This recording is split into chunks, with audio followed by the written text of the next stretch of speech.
ඉතින් කොහොමද ඔයාලට මේ අපි අපේ channel එකෙන් අරගෙන එන පළවෙනි වීඩියෝ එක. මේක හැබැයි ටිකක් විතර පරණ වීඩියෝ එකක්. මගේ අධ්‍යාපන කටයුතුත් එක්ක මට මේ වෙනුවෙන් වෙන් කරන්න කාලයක් ඇත්තටම තිබුණේ නැහැ. අනික මම මේක vlog එකක් කරනවා කියලා හිතාගෙන ගත්ත වීඩියෝ ක්ලිප්ස් නෙමෙයි. ඉතින් මේ මමයි මගේ මහත්තයයි මුල්ම වතාවට අනුරාධපුර වන්දනාවේ ගියපු ගමන තමයි මේ. අපි පාන්දරින්ම කියන්නේ රැයින්ම ගමන පිටත් වුණා. හැබැයි ඉතින් මට වීඩියෝ කරගන්න මතක් වුණේ ලස්සනට ඉර පායලා අර වෙල්යායවල් ලස්සනට දැක්කට පස්සේ අනේ වීඩියෝ එකක් ගත්තා නම් හොඳයි නේද කියලා හිතුණා. ඉතින් ඊට පස්සේ තමයි වීඩියෝ කරන්න පටන් ගත්තේ. ඒ නිසා වීඩියෝ වල අඩුපාඩු වැරදි එහෙම ඇති. ඒවට සමා වෙන්න. ඉතින් මේ විදිහට අපි ලස්සන තැන් හුඟක් පහු කරගෙන අනුරාධපුරයට ළඟා වුණා. අපි රැයින්ම පිටත් වුණ නිසා ඉතින් මුකුත් කාලා තිබුණේ නැහැ. බඩගින්නක් ආවා. හැබැයි රැයින්ම පිටත් වුණ නිසා වේලාසනින්ම අපිට අනුරාධපුරයට ළඟා වෙන්න පුළුවන් වුණා. ඉතින් අපි ගිහිපු ගමන් අපිට අපි හෙව්වේ කන්න තැනක්, කෑම ගන්න තැනක්. අපි පේ වෙලා ගියපු නිසා අපිට මස් මාළු කන්න බෑ.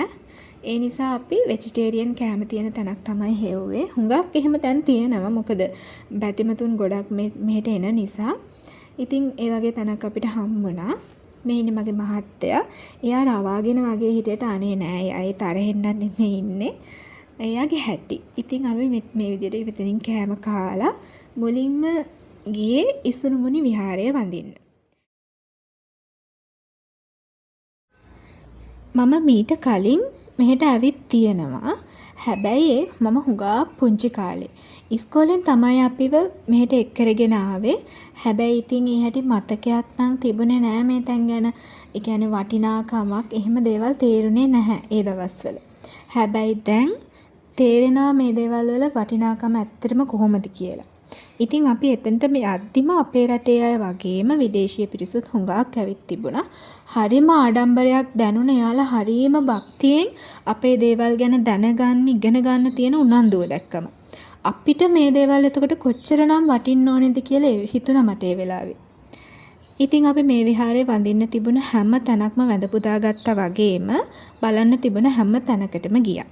අපි මෙතන ඉඳන් පහළ බැලුවම මෙන්න මේ වගේ ලස්සනක් තමයි අපිට දකින්න පුළුවන් උනේ. හැබැයි මෙන්න මෙතනින් තව උඩට ගියාට පස්සේ ඊට වඩා ලස්සනට මේ මුළු විහාරෙම පෙනුණා.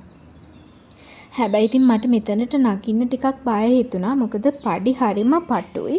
ඒ වගේම මගේ ගවම ගොඩක් දිගට තිබුණා. පැටලිලා වැටේදෝ කියලා බයක් තිබුණා. අනික මම වීඩියෝ කර ෆෝන් එකත් අතේනේ තිබුණේ. ඉතින් ඒ නිසා මට එන්න බෑ කියලා මම පහළ ඉද්දි මහත්තයා කිව්වා නෑ මෙතනට ඇවිත් බලන්න. මෙතන තමයි හරියටම හොඳටම ලස්සනට පේන්නේ කියලා. ඉතින් කොහොම හරි මහත්තයාට මම ෆෝන් එක දීලා මම අමාරුවෙන් එතනට නැගගත්තා. ලස්සන බලන්න ඕනි නිසා. එතනදී අපිට චූටි යාළුවෙක් හම්බුණා. එයා හරිම ලස්සනයි, හරිම අහිංසකයි. මම හිතන්නේ මේ හිමීට මෙතන කෑම හොයනවා එයා. චූටි කෑම හම්බ වුණා. එයාට මම හිතන්නේ. එයා ඒ නිසා එතනින් ගියේ නෑ. අපි එනකනොත් එයා එතනටම වෙලා තමයි හිටියේ. මේ විදියට අපි විහාරයේ ලස්සන හරි ආසාවෙන් විඳගෙන මේ විහාරයේම තවත් විශේෂ තැනකට ගියා. ඉතින් අපිට ඉසුරුමුණි විහාරයේ කියපු ගමන්ම මතක් වෙන දෙයක් තියෙනවනේ. ඒ තමයි ඉසුරුමුණි පෙම්යුවල. අපි ඊළඟට ගියේ ඉසුරුමුණි පෙම්යුවල බලන්න. හැබැයි එතන පෙම්යුවල විතරක්ම නෙවෙයි තව හුඟක් වටින කියන දේවල් දකින්න ලැබුණා. එතන ටිකක් අඳුරුයි. ඒ නිසා වීඩියෝ එකේ නම් පැහැදිලිව පේන්නේ නැහැ. මේ විදිහට අපි විහාරයේ වැඳ පුදාගෙන මෙතනින් පිටත් වුණා. අපි දෙන්න මුලින්ම හිතාගත්තා අද දවස් ඇතුළත අපි කොහොම හරි සිද්ධාස්ථාන හුඟක් වැඳ පුදා ගන්න ඕනි කියලා. මොකද මේ ගමනේදී අපිට ඕනි වුණා 8 ස්ථානම වැඳ ගන්න. හෙට දවසේ අපිට විශේෂම තැනකට යන්න තියෙන නිසා අපි හනිකට අනිත් සිද්ධාස්ථාන දැකපලා ගන්න ගියා.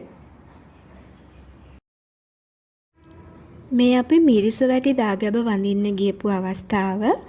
මේ විදියට මිරිසවැටිය දාගැබ, කුට්ටම් පොකුණ, තූපාරාමය, අභයගිරිය, ජේතවනාරාමය, ලංකාතිලක විහාරය මේ වගේ හුඟක් තැන් වැඳ පුදා ගන්න අපි ගියා. විශේෂයෙන්ම කියන්න ඕනි දෙයක් තමයි එදා දවස හරීම වාසනාවන්ත පින්වන්ත දවසක්.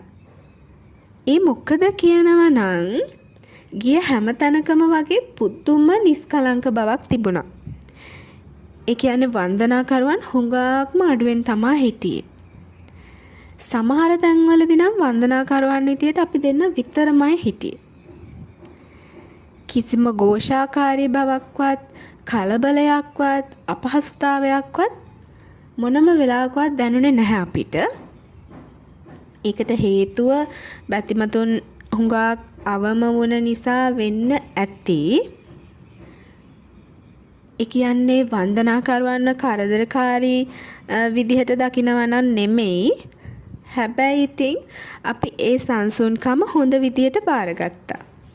මොකද ඒ හැම තැනකදීම හිත හරිම සංසුන්ව ඒ අරමුණක තියාගෙන වන්දනාමාන කරගන්න පුළුවන් වුණා. ඒ වගේම තමයි විශේෂම දෙයක් තමයි ඒ සිද්ධාස්ථානවල වටිනාකම් ගැන එතකොට ඒ විහාරවල ඉතිහාසය ඒ වගේ දේවල් ගැන කියලා දෙන්න ඒ විහාරවල සේවය කරන දැනවතුන් හිටියා. එයාලගෙන් අපි හුඟක් දේවල් දැනගත්තා. එක හුඟක්ම වටින දෙයක් විදිහට අපිට දැනුණා. මොකද ඒ විහාරවල ඉතිහාසය, රජවරු ගැන, එතකොට ප්‍රතිසංස්කරණ කටයුතු, නටබුන් ගැන මේ වගේ ගොඩාක්ම දේවල්, ගොඩක්ම වටින දේවල් ගැන එයාලා අපිට කියලා දෙනවා. ඒක හරිම වටිනා කියන දෙයක් විදිහට මම දකිනවා. මොකද අපේ රටේ අය වුණත් අපි වුණත් නොදන්න දේවල් තියෙනවා මේ දේවල් ගැන. ඒ කියන්නේ අපි දැනගත්තට මේ වගේ ස්ථානයක් තියෙනවා මෙහෙමයි කියලා ඒකේ ඉතිහාසය, මේ විහාර කරවපු රජවරු කවුද, ඒවා දැනන් හිටියේ නැහැ. ඉතින් මං අර කලින් කිව්වා වගේ අපි ගියපු තැන්වල අපිට මෙන්න මේ වගේ යාළුවෝ විතරයි තනියට හිටියේ. මෙයා නම් මේ විහාරය වැඳලා ඉවර වෙන කල්ම වගේ අපේ පස්සෙන්ම ආවා. හැබැයි ඉතින් අපිට යාට දෙන්න කෑමක් බීමක් නම් මොකුත් තිබුණේ නැහැ. ඉතින් එයා එක්ක ආදරෙන් කතා කරලා එයාගේ තනියත් මකලා එයා අපේ තනිය හුඟක් වැක්කුවා. ඉතින් චුට්ටක් විතර දුක හිතුනේ අවදාලා එද්දිත්. ඉතින් ඒවා ඉතින් සංසාර බැඳීම් වෙන්න ඇති. මේ විදියට මේ ලංකාතිලක විහාරය මේ විදියට අපි එක එක සිද්ධාස්ථාන වැඳගෙන ඉවර වෙද්දි හවස් වුණා. 5:06 විතර වුණා. ඉතින් අපි මේ අවසානයේටම ගියේ සමාධි බුද්ධ ප්‍රතිමාව වැඳ පුදා ගන්න. ඉතින් මේ පිළිම වහන්සේත් වැඳ පුදාගෙන අපි ඊළඟට ගියේ අපේ නවාතැන බලාගෙන. නවාතැනට තමයි ගියේ. මොකද හෙට දවසේ තමයි අපේ විශේෂම දේ කරන්න තියෙන්නේ. අපේ විශේෂ අරමුණක් වෙනුවෙන් ජයශ්‍රී මහ බෝධීන් වහන්සේට වගේම රුවන්වැලි මහසෑ රජාණන් වහන්සේට කිරි ආහාර පූජා කරලා අපිට බාරයක් වෙන්න තියෙනවා. ඒ වෙනුවෙන් ලෑස්ති වෙන්න ඕනේ. ඒ නිසා මෙහෙම නවතැන්වලට ගිහිල්ලා අපි ඊළඟ දවසේ ආවා ජයශ්‍රී මහ බෝධීන් වහන්සේ සහ රුවන්වැලි මහසෑ රජාණන් වහන්සේ වැඳ පුදා ගන්න. අපි උදේ පාන්දරින්ම ආවා කිරි ආහාරත් සකසාගෙන.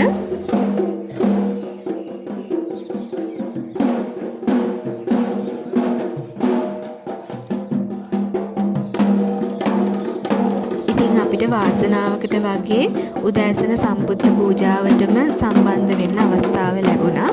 මේ තමයි අවස්ථාව.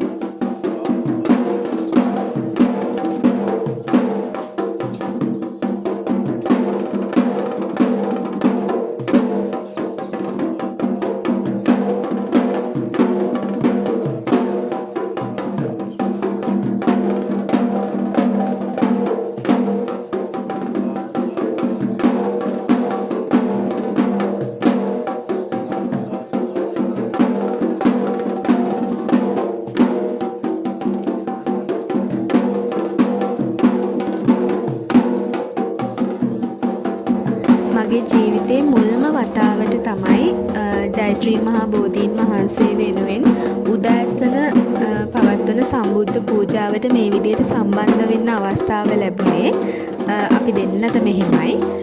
ඉතින් ඒක අපි දෙන්නගෙම ලොකු වාසනාවක් පිනක් භාග්යක් කියලා හිතනවා. මොකද මම හිතන විදියට ඒක කලාතුරකින් ලැබෙන අවස්ථාවක්, උතුම් අවස්ථාවක්. ඉතින් ඒකට අපි දෙන්නට සම්බන්ධ වෙන්න අවස්ථාව ලැබුණා.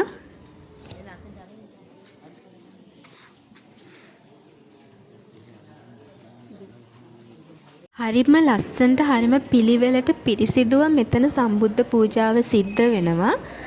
ස්වාමින් වහන්සේ නමක් විසින් මේ සම්බුද්ධ පූජාව මෙහෙයනු ලබනවා. අපි හරිම ආසාවෙන් භක්තියෙන් මේ සම්බුද්ධ පූජාව සිද්ධ කරගෙන ඊළඟට ගියේ රුවන්වැලි මහා සෑරජාණන් වහන්සේට කිරි ආහාර පූජා කරන්න. මෙතනදිත් මේ සාදුකාර සත්‍යය මිනිසුන්ගේ මේ තියෙන භක්තිය දැක්කම හිතට පුදුම සැනසීමක් ලැබෙනවා. ඉතින් අපි මේ විදියට කිරි ආහාර පූජාව සිද්ධ කරගත්තා. මේ තමයි අපි මහා සෑරජාණන් වහන්සේ වෙනුවෙන් සිදු කරපු පූජාව, සම්බුද්ධ පූජාව. ඉතින් මීමැස්සෝ හරියට ඉන්නවා උදේ කාලේදී. ඒකත් හරිම ලස්සන දර්ශනයක්. ඉතින් මෙන්න මේ වගේ හරිම අලංකාර ලස්සන මල් පූජාවල් ගොඩාක් කරලා තිබුණා සෑය වටේටම. හරිම ලස්සනයි, හිත සංසුන් වෙනවා මේ වගේ දේවල් දකිද්දි. ඒ වගේම පින්බර දර්ශනයක් තමයි මේත්. මෙහෙණින් වහන්සේලා හරිම ශාන්ත විදියට රුවන්වැලි මහා සෑරජාණන් වහන්සේ වැඳ පුදා ගන්න යන දර්ශනයක් තමයි මේ.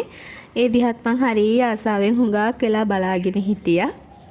ඊට පස්සේ අපි මේ විදියට රුවන්වැලි මහා සෑරජාණන් වහන්සේට පහන් පූජා කරලා, සුවඳ දුම් පූජා කරලා, ඒ වගේ හැම පූජාවල්ම සිද්ධ කරගෙන අපි රුවන්වැලි සෑරජාණන් වහන්සේ ළඟිනුත් පිටත් වුණා. අපි ආයෙම ජයශ්‍රී මහා බෝධීන් වහන්සේ ළඟට ගියා.